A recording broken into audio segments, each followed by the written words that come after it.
bathroom, but this guitar sounds incredible in any room. It's got one really, really, in fact, my luthier said this was like the smallest, thinnest crack he's ever seen in his life. It's right here. I'd like to say it's kind of like, you know, like an 8 on an electric guitar string, but it's even smaller than that. It's ridiculously thin, and he said it barely goes in there. And then on the back here, you know, this is actually funny because there's a piece of grain. Like this might just be discoloration in the separation here, because it's kind of dark in there.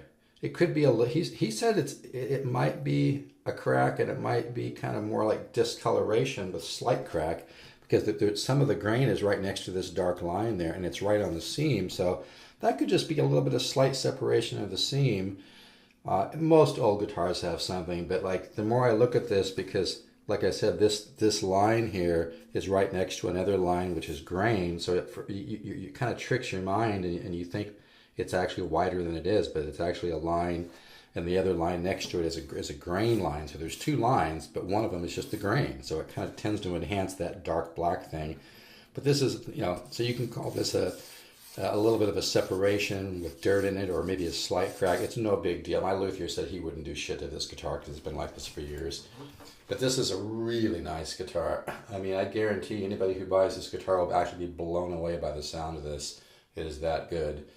It's just incredible. The action is a little bit high. I mean, if you're just going to play cowboy chords, and a lot of people just play these in the first, 4, 5, 6 frets or whatever, you'll be fine.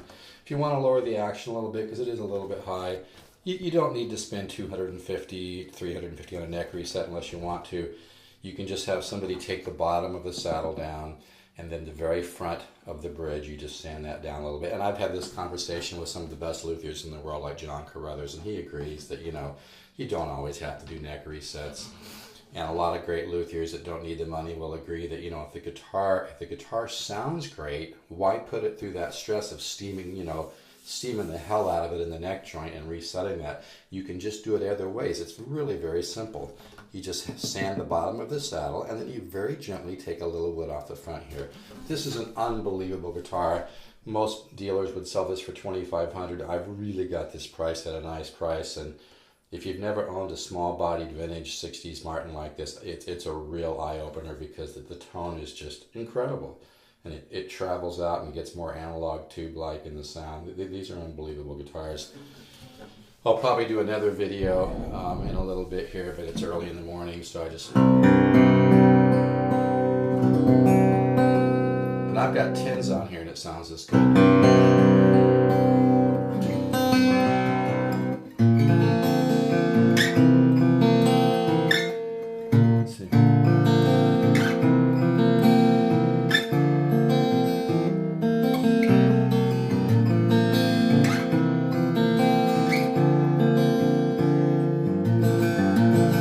I'm going to do really short.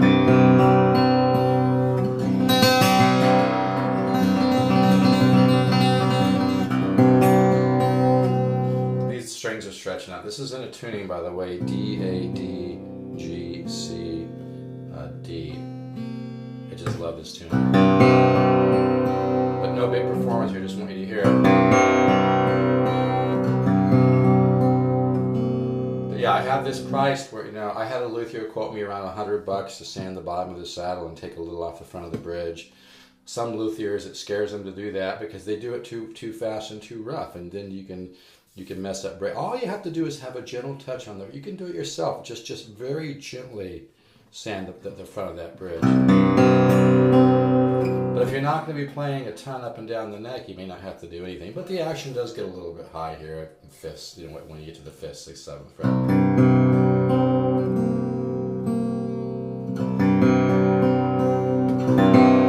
What a great guitar.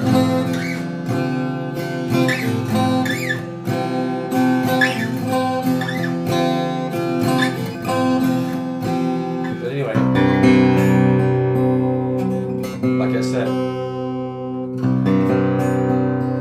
these strings are really stretching out.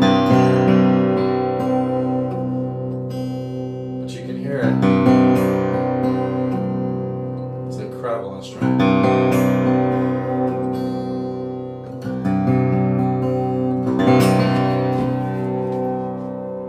And look at the soaking patterns on the top, see all these little patterns that go this way?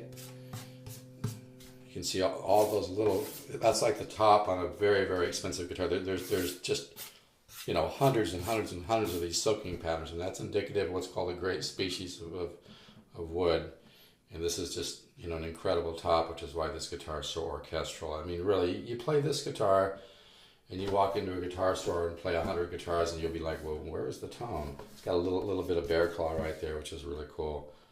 But yeah, this is really an amazing instrument.